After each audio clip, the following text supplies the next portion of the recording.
evening, live from the studios of GBC24. It's time for News Hour. Equally live on Ghana television. With me, Emmanuel Amagashi. For our first story, go to Ho, where the Volta Regional Minister, Dr. Archibald Lecha, says all projects started in the region by the previous government would not be abandoned. Notable among them is the ongoing construction of the Eastern Corridor Road.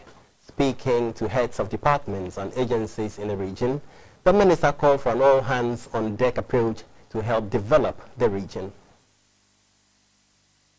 The meeting provided the platform for the regional minister to know and interact with the various agencies in the region. This sought to close the gap between the political heads and the various technocrats within the region and to create a cordial working atmosphere for accelerated development of the region. The Volta Regional Minister, Dr. Archibald Lecha, was not happy with the poor performance of the region in the 2016 District League table, which put the Volta region at the 10th position. He assured the people of the region that development of the region will be his topmost priority. He said he will operate an open-door administration devoid of partisan politics and acrimony. He stressed the need for all to put their shoulders to the wheel to facilitate the socio-economic development of the region, irrespective of one's political leanings. I am committed to offering a selfless leadership, and I want to leave a legacy when I leave office. We want to continue all the projects that the previous government started in this region. The Eastern Corridor Road is very important to us. We have the district assemblies, and there is improvement in all regions, except Volta region, where no district assembly made any progress in 2016 over 2015. The heads of departments also advised political heads in the region against political coloring of technocrats and heads of department who offered different opinions on issues. And back to Accra. A new hospitality and learning center for students of Equatorial Guinea who are resident in Ghana has been inaugurated in Accra. At the opening of the center, the Equatorial Guinean ambassador in Ghana, Mba Bella Abaha, said Africans must believe in themselves and see the continent as one, full of possibilities. The International Student Guest Center, located at Taimanabokobi in the Adenta municipality, is a multi-purpose learning center set up to provide short to long-stay accommodation and learning space for international and local students, tourists, investors, and business professionals. It is under the patronage of the Equatorial Guinean President, Theodore Obiang Nguema Mbasogo. The center provides a serene and natural venue for recreational activities and social events. It has a 126-bed capacity to accommodate 168 guests. Its additional facilities include a cinema, a restaurant, a gymnasium, multi-purpose auditorium for conferences, and an infirmary. Opening the center in Accra, the Guinean ambassador to Ghana, Gisios Imba Bella Ambaha, who spoke French, said the facility is located in Ghana because of the warm diplomatic relations between Accra and Malabo. He said the facility is meant to help promote the well-being of Equatorial Guinea students in Ghana. Madame Esther Ofori, a former director of the Trade Fair Center, was a guest of honor. She said Africans must believe in themselves and help develop the continent and make it competitive through such world-class hospitality centers. Africa, we have to begin to look at ourselves and investing within our own region. That is the only way that we can also bring employment to our teeming youth and for technology transfer. And we just hope that other African countries would also take the cue from Equatorial Guinea and also expand their investment into other parts of Africa. The invited guests were taken around the facility. GCO's Imba Bella Abaha later opened the center to commence operations.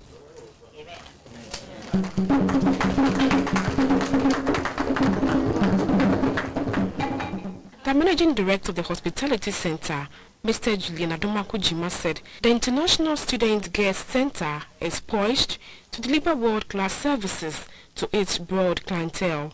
we exhibit world-class standard. Our vision is to be the standard for hospitality across the sub-region. So everything we're doing is different.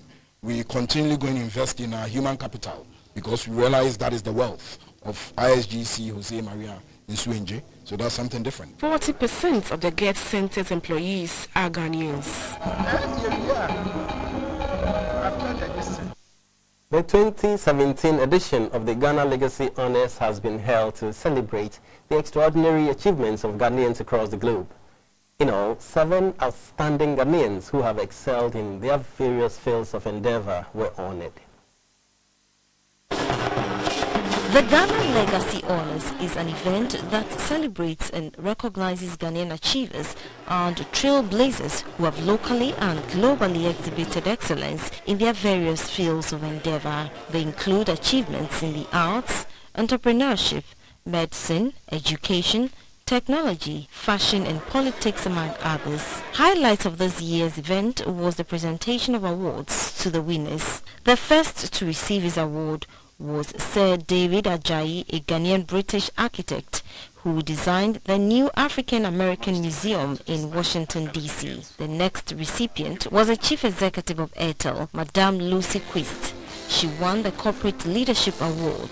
The next was Mr. Herman Chinyere-Hesse for his contribution in the field of technology.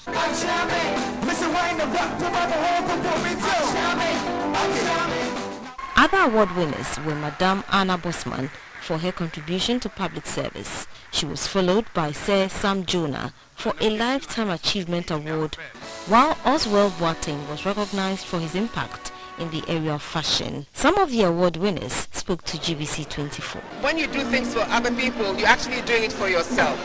And always try to give the best of yourself to make a positive impact on even just one life. I didn't have anybody in my family who was creative, so it wasn't an easy thing for them to say, oh, go do it. They didn't know who to encourage me with. But they pushed me and they said, you know, do what your heart believes in and you know, go for it 100%, do it 100%. And that has always pushed me.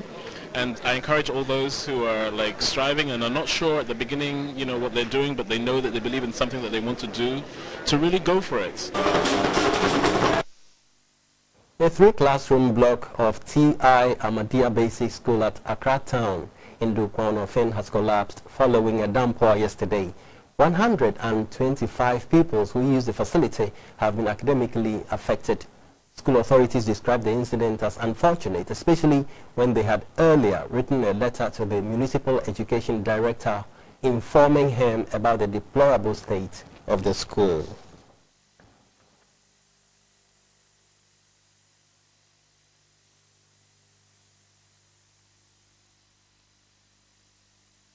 In more news, the Enyawoso congregation of the Presbyterian Church at Kumasi in the Ashanti region has climaxed its Golden Jubilee. At a divine service, the former moderator of the Presbyterian Church of Ghana, Right Reverend Dr. Sam Prempe, advised all Presbyterians to make discipline and outreach their priorities. The Enyawoso congregation, which was inaugurated in 1968, currently has a membership of over 2,000 with 2 ministers.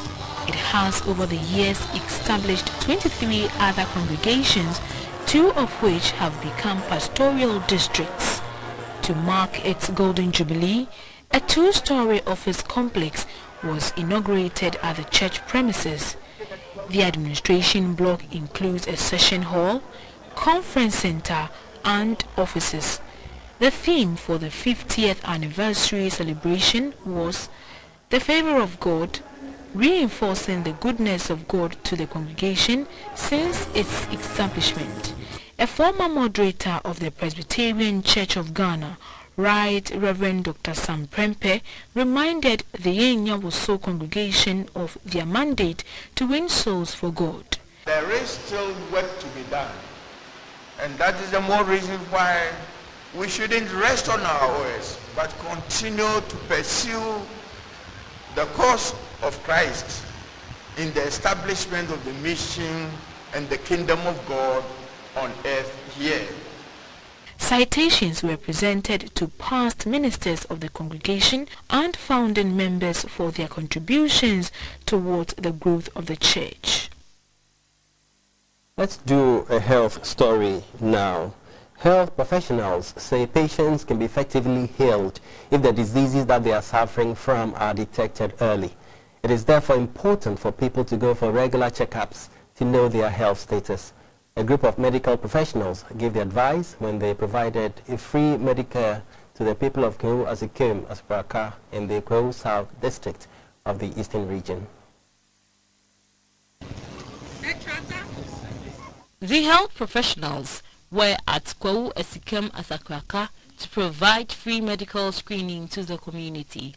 High cholesterol levels, high blood pressure, obesity, and acute malaria were detected among those screened. Alarming about this place is that we saw a whole lot of people that came with high blood pressure, and who were not, they didn't know themselves to be hypertensive. We saw people with blood pressure as high as 200 over 130. They never knew that they were hypertensives. They were not taking any antihypertensives, and that is quite alarming. The leader of the group, Mr. Mauli Gau, explained why they decided to visit the Asikem community in particular. Certain conditions that we find in some of these villages has been well, maybe lack of education, lack of access to good health care, lack of logistics. The group advised the people to regularly check their health status to avoid sudden death.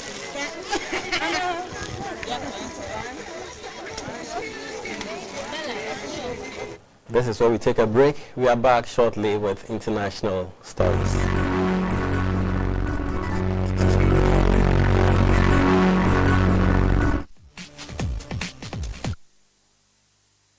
In sports news, the referee review committee has cleared Accra-based referee Samuel Suka of any wrongdoing in a super clash between Kumasi Asante Kotoko and rivals Accra Hearts of Oak at the Accra Sports Stadium last Wednesday. The panel, which is empowered to review the performance of match officials, has declared that the penalty awarded by the referee was legitimate. The decision was reached based on footage from the GFA camera at the stadium after the video from television broadcasters Star Times was inconclusive. That led to arguments and accusations directed at the referee. Accra-based referee Samuel Suka was vindicated after video evidence showed he made the right call in awarding a penalty against Kotoko during last Sunday's league game with Hearts of Oak.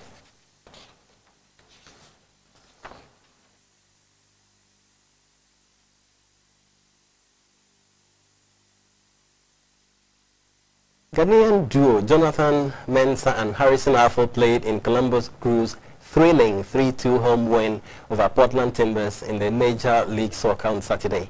An 84th minute goal from debutant Nico Hansen saw Crew past the Timbers 3-2, ending Portland's perfect start to the season and sending Columbus top of the Eastern Conference.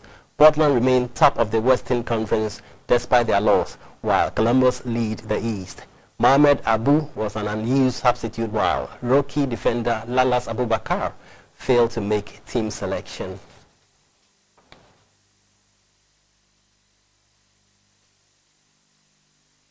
Roger Federer beat American teenager Frances Tiafoe in his first match at the Miami Open for 3 years. The Swiss 35 defeated the 19-year-old qualifier 7-6, 7-2, 6-3 to take his 2017 record to 14 wins and 1 loss. Federer, who carried the day, has won the Australian Open and Indian Wells titles this year, but missed Miami through illness in 2016. Federer picked up where he left off in Indian Wells, winning his first 20 service points on the way to overcoming an impressive effort from Tiafoe, the world number 101. Roger Federer is currently ranked number 6 by the Association of Tennis Professionals, ATP.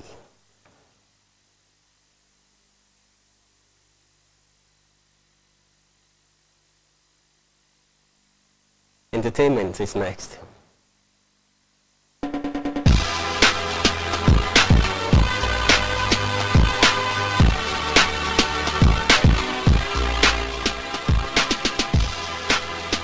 In the arts and entertainment news, Farimpong is a Ghanaian poet noted for appellation recitals. GBC24 caught up with him at the just-ended Ghana Culture Day at the National Theatre, where he thrilled audience with his rich performance. According to Farimpong, the name is a combination of two Akan words, Fapem meaning foundation and Pong which means great. Literally, Farimpong means great foundation. Farimpong is known in real life as Archibald Achampong. He has performed at numerous corporate and social functions and is a known face on several media platforms for over a decade. Farimpong collaborated with a musician, Nanaya, in a song titled Biakoye.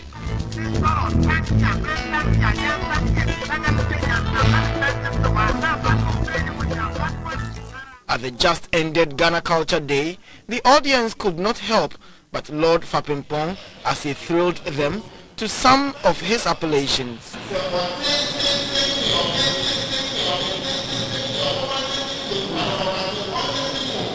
In an interview, Farimpong explained to the news team how he comes about his choice of words and how he intends to promote Ghanaian culture through poems and appellations. Each and every word I use has a deeper meaning, and it is a way of challenging the audience, including myself, to think deeper and deeper into things without concluding prematurely. Farimpong hopes to help use his experience to get younger generations not only to appreciate Ghanaian culture, but also promote it globally. Let's take the weather report now.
Today's cultural practices are mistletoe removal and canal and gutter cutting. Mistletoe removal. Mistletoe is a plant that parasites nutrients from the tree. If not removed immediately, the mistletoe will multiply, killing off many of your cocoa trees. Cut or remove mistletoe completely from the knot where the mistletoe is attached to the cocoa tree, otherwise it will grow back. Use a cutlass or harvesting hook to remove the canopies from the main tree to ensure adequate intake of nutrients by the cocoa trees. Canal and gutter cutting. If your farm is easily flooded during the rainy season, you should dig canals and gutters so that the water flows away from the farm. This will create the right atmosphere needed for healthy pod formation.